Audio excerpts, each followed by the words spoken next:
de Falcalter FR, troisième épisode aujourd'hui de la série de vidéos sur comment améliorer ton deck de base, comment améliorer les starter decks.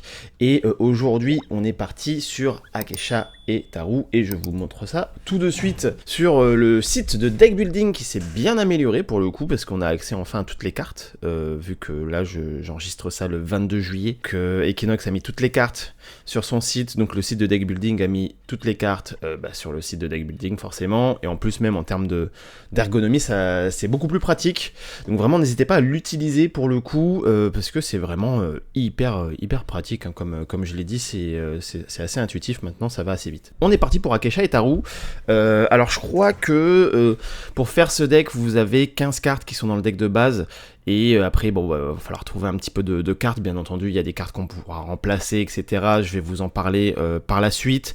Akecha et Taru, qu'est-ce que ça fait? Ça après vous, donc à partir du moment où vous êtes premier joueur, vous pouvez décider de passer un tour gratuitement pour redonner la main à votre adversaire et de jouer en fonction, de jouer en réaction en fait, en fonction de ce que l'adversaire va faire. Le but de ce deck, je pense que vous l'avez compris, de toute façon c'est du deck contrôle, vraiment contrôle pur pour le coup, c'est-à-dire qu'on va essayer de poser juste une ou deux présences sur chaque expédition et puis ensuite d'aller gérer ce que l'adversaire nous pose pour simplement passer grâce à une petite créature qui serait là et gagner la partie comme ça. Alors je vous avoue que j'ai fait une version assez simpliste de ce deck, j'ai pas fait une version trop, trop avec des cartes late game, trop avec des cartes beaucoup trop contrôle, enfin j'ai fait la version la plus simple, la plus pure pour moi, celle qui est le plus évidente dans un premier temps je pense pour appréhender ce deck contrôle Akecha et Taru, et je vais vous la présenter tout de suite. Alors du coup j'ai mis un seul permanent qui est le transporteur Ordis. Alors ce transporteur Ordis s'entend ou pas, vous avez une version où vous pouvez jouer sans si vous le voulez, moi j'aime bien jouer avec parce que pour 3 c'est un permanent qui va créer un jeton soldat 1-1 recrue Ordis dans l'expédition compagnon à chaque début de tour, à chaque midi, et donc en fait vu qu'avec Akecha et Taru, en fait on aime bien avoir juste une présence 1-1 et gérer le board adverse, avancer tout simplement avec la présence 1-1 qu'on a sur l'expédition. Le but c'est que l'adversaire n'ait plus rien en face pour jouer et pour avancer sur son expédition, et en fait ça nous met gratuitement à chaque début de tour une présence sur une expédition, donc on a juste besoin de se concentrer à mettre une présence sur l'autre expédition et à garder nos manas pour lancer nos sorts pour contrer notre adversaire. Donc ça j'aime bien, à la limite vous pouvez le mettre en x2 si jamais vraiment ça vous dérange, ou à la limite ne pas le mettre du tout, il y a des versions qui ne le mettent pas et qui jouent peut-être un peu plus de sorts ou un peu plus de personnages, ça s'entend. Moi j'avoue que j'aime bien parce que c'est vraiment un confort de jeu quand vous l'avez, c'est vraiment plutôt cool, ça vous permet de vous concentrer sur d'autres choses quoi. Vous avez déjà une présence gratos sur une exped, c'est très pratique. Ensuite on va partir sur les personnages. Alors la troupière Ordis en rare en 2 exemplaires, enfin en rare, en transfuge du coup, en 2 exemplaires tout simplement parce que c'est une 1-1-1 pour 1, jouer de la main, un jouer de la réserve, donc c'est à dire qu'on va pouvoir la jouer, ça met ce qu'il faut de présence pour nous faire avancer en gérant les créatures adverses, et en plus de ça, ça redonne la main à l'adversaire pour 1, donc vous allez comprendre que dans ce deck c'est très important de jouer en réaction à ce que va faire l'adversaire. On va essayer de lui redonner le plus possible la main, de jouer le plus possible en second, limite ce qui est parfait c'est que l'adversaire est fini de jouer et jouer tous ses manas, et que nous il nous en reste encore beaucoup à jouer pour pouvoir calculer un peu les tours qu'on va pouvoir jouer, les sorts qu'on va pouvoir lancer pour gagner tout simplement. Donc cette troupière Ordis qui rend la main et qui met juste ce qu'il faut en présence, c'est parfait dans ce deck. Vous pouvez la mettre en 3 exemplaires si vous l'avez en 3 exemplaires bien entendu, ça s'entend. Le disciple studieux c'est pareil, c'est une 0-1-1 pour un jeu de la main, un jeu de la réserve, donc encore une fois ça rend la main à l'adversaire, c'est la présence justement nécessaire, et surtout on a ce petit effet de soutien jouer de la réserve qui dit que le prochain sort que vous jouez ce tour coûte 1 de moins. Vous allez voir que c'est pas négligeable, sachant qu'on a quelques sorts à 1, on a quelques sorts à 2, donc clairement ça peut faire la différence pour optimiser encore plus vos tours et vous permettre de lancer des sorts qui pourraient gérer les créatures adverses. Donc vraiment ce disciple studio en x3, je pense pas que ce soit nécessaire de le jouer en rare pour le coup, parce que ça revient à jouer son effet de soutien tout simplement. Donc là pour le coup on est sur déjà 5 tours 1 qui permettent de redonner la main à l'adversaire, et qui en plus de ça le disciple nous permet d'apporter de la value un peu à nos tours. Le mage danseur du Khadgar, forcément, ici c'est un tour 2 qui est une 1-1-1. Tour 2, jouer de la main. Tour 1, jouer de la réserve. 1 de mana, jouer de la réserve. Qui a un effet qui dit que lorsque vous jouez un sort, il gagne un boost. Et ça c'est fort. C'est plutôt une très bonne carte. Donc quand vous le jouez pour 2, c'est une 1-1-1, ça met ce qu'il faut en présence. Et puis après, vous verrez qu'à chaque fois que vous lancez des sorts, sachant qu'on a des sorts pour 1, que le Disciple Studio pourra réduire le coût des sorts, et bien forcément, il va gagner un boost. Donc même si il y a des moments où vous n'allez pas réussir à gérer un peu ce que votre adversaire vous pose, vous avez la possibilité avec le mage danseur d'aller chercher tout simplement le nombre de boosts qu'il faut, le nombre de force qu'il faut pour pouvoir quand même avancer. Et ça, c'est pas négligeable, surtout que jouer de la réserve, c'est une 1-1-1 pour 1 qui est amené à être reboosté avec l'ensemble des sorts que vous allez lancer. Et ça, c'est très fort. C'est clairement une carte qui peut vous faire gagner des games. La Baba Yaga en rare. Alors moi je la mets en rare, ça peut s'entendre en commune pour le coup, c'est en fonction des préférences. Moi je l'aime vraiment bien en rare, parce que je la trouve parfaitement équilibrée cette carte en rare. C'est une 3-2-2 pour 3 jeux de la main, 2 jeux de la réserve. Elle a un effet main qui fait piocher, donc quand vous la posez de la main, pour 3, c'est une 3-2-2, ce qui est une présence pas négligeable, mais surtout qui vous fait piocher, et ça c'est fort pour avancer dans le deck, aller chercher nos cartes, nos sorts. Et pour 2, jouer de la réserve, c'est une 3-2-2 qui a un spike en plante, donc c'est pas dégueu, c'est meilleur que 2-2-2 pour 2. Donc c'est aussi la présence qu'il nous faut pour 2 jouer de la réserve. Donc de la main, ça nous fait avancer dans le deck. Jouer de la réserve, c'est une présence même plutôt assez forte, donc clairement Baba Yaga, ça s'entend aussi en commun, mais c'est très fort dans ce deck. L'alchimiste du Kadigir en commun en 3 exemplaires. Pourquoi ? Parce que pour 3, c'est une 3-3-3 qui est jouée de la main, parce qu'elle gagne 2 boosts lorsqu'elle est jouée de la main. Mais jouer de la réserve, c'est une 1-1-1 pour 1, encore une fois, qui nous permet de redonner la main à l'adversaire pour voir ce qu'il fait et jouer en réaction, tout simplement. Ce qui n'est pas négligeable. Ensuite, on a la Alice. Alice en 3 exemplaires aussi, en commune, qui est une 2-2-4 pour 3 jeux de la main, 3 jeux de la réserve, donc une carte avec un spike de force en flotte à 4 pour 3, ce qui est pas dégueu en termes de stats, ça va encore. Et surtout qu'il y a un effet après vous, jouer de la réserve qui permet tout simplement de redonner la main à l'adversaire et de jouer en fonction de ce qu'il va nous poser. Donc voilà, c'est un effet encore supplémentaire qui nous permet de rester sur ce côté contrôle du deck et vraiment de gérer, de voir ce que fait notre adversaire avant de jouer nos cartes. Le Flamel en 2 exemplaires, pourquoi ? C'est une 4-3-3 pour 4 jouer de la main, 3 jets de la réserve, ce qui est pas dégueu pour le coup. Et ce qui va nous intéresser, c'est son effet jouer de la main. Lorsque vous jouez de la main, vous pouvez renvoyer un sort de votre réserve dans votre main. Et vous allez voir qu'on a quelques sorts quand même dans le deck qui n'ont pas fugace et qu'on aime bien se faire retourner en main parce qu'ils ont un coût de la main qui est plutôt faible et un coût de réserve qui est plutôt élevé. Donc le Flamel ici est plutôt intéressant, surtout qu'il a un effet de soutien qui dit que le prochain sort que vous jouez ce tour coûte 1 de moins. Donc en fait, ce qu'on peut très bien faire, c'est se renvoyer un sort en main, et au prochain tour, diminuer son coût de 1 pour le rejouer derrière. Enfin bref, c'est des choses qui s'entendent pour le coup. Donc Flamel, à la limite, si vous avez la possibilité de le mettre en 3 exemplaires parce qu'il vous manque des cartes ou autre, ça s'entend largement dans ce deck. Mais ici, voilà, c'est encore une fois pour faire de la value, pour récupérer des cartes dans nos mains, pour les rejouer, etc. C'est plutôt cool. La Dorothy Gale en rare en 2 exemplaires. Dorothy Gale en rare parce que c'est très fort. C'est une 3-2-2 pour 5 jeux de la main, 5 jeux de la réserve, qui a un effet flèche, donc peu importe d'où elle est jouée, qui dit que vous pouvez renvoyer un personnage ciblé en réserve. Donc encore une fois, là, ça va être de la gestion, gérer le board adverse. Donc là, on n'a pas de limite de coût, de personnage, de force de personnage, etc. N'importe quel perso retourne en réserve.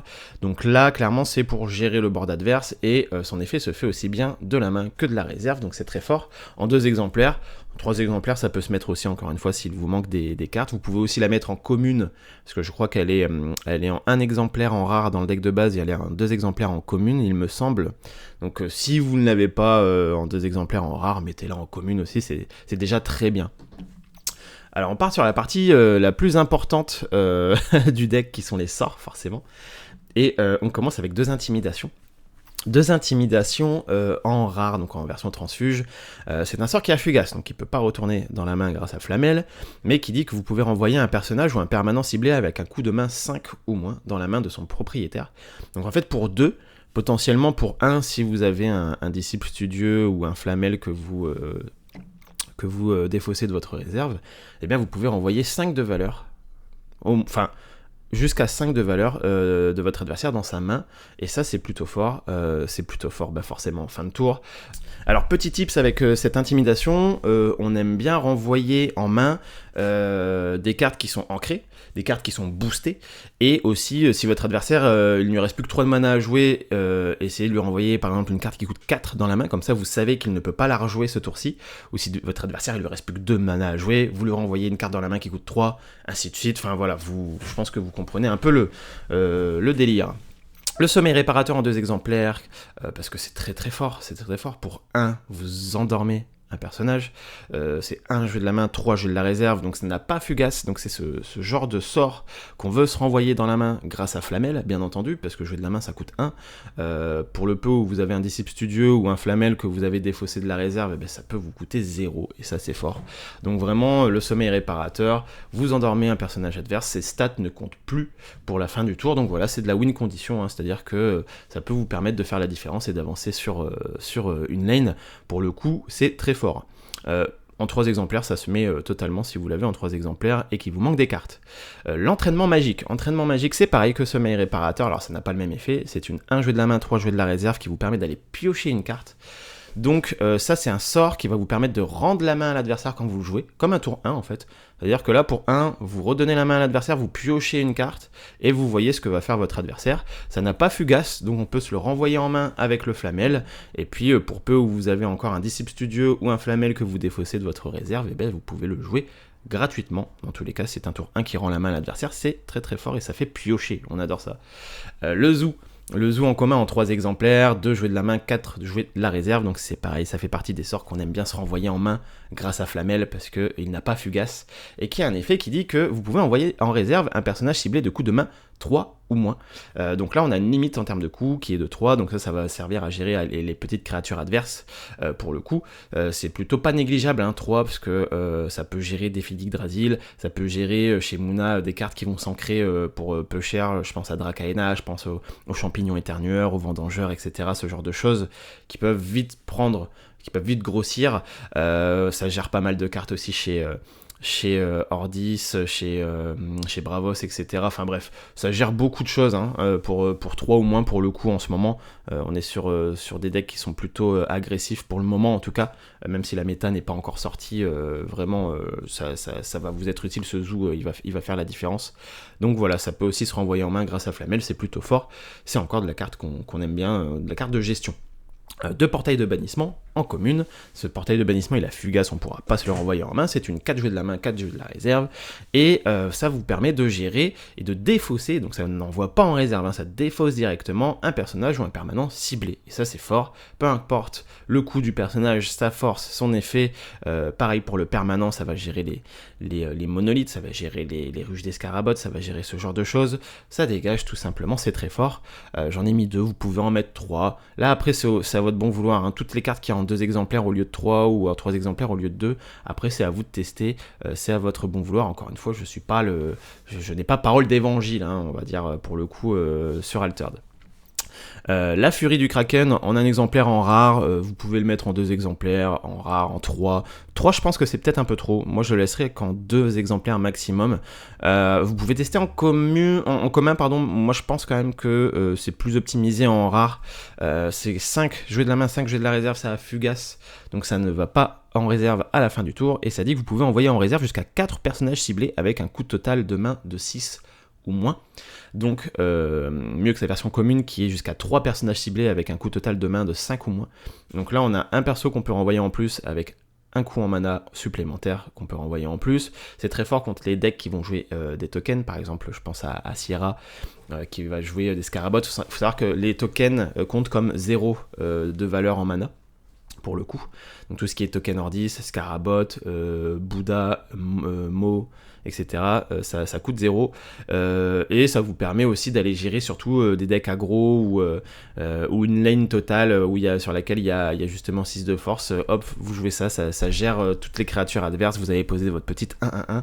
Et vous avancez sur votre expédition. C'est plutôt fort. 2 exemplaires, ça s'entend aussi. Pour le coup, il n'y a pas de souci là-dessus. Le petit pas bon de géant, c'est une 6 jouets de la main, 6 jouets de la réserve, qui a fugace. Donc c'est clairement une win condition. Ça c'est quelque chose que je pense qui va briser des rêves, clairement. ça va en faire rager plus d'un. Ça a fugace. Lorsque vous le jouez, vous choisissez une expédition, vous la faites avancer d'une région.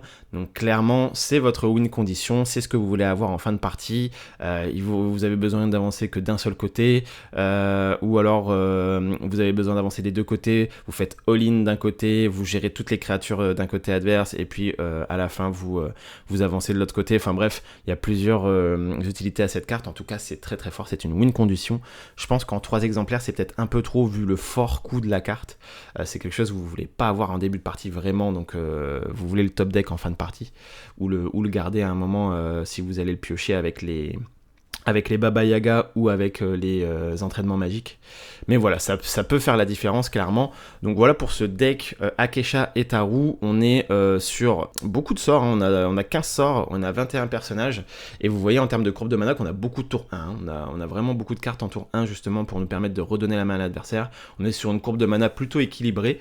Bien entendu, il y a des cartes que vous pouvez rajouter. Alors attendez, je vais partir là-dessus. Il y a le Sakarabru, hein. Le Sakarabru qui s'entend largement dans ce deck s'il vous manque des cartes. Sakarabru qui va vous permettre de faire reculer d'une région l'expédition de l'adversaire qui vous fait face.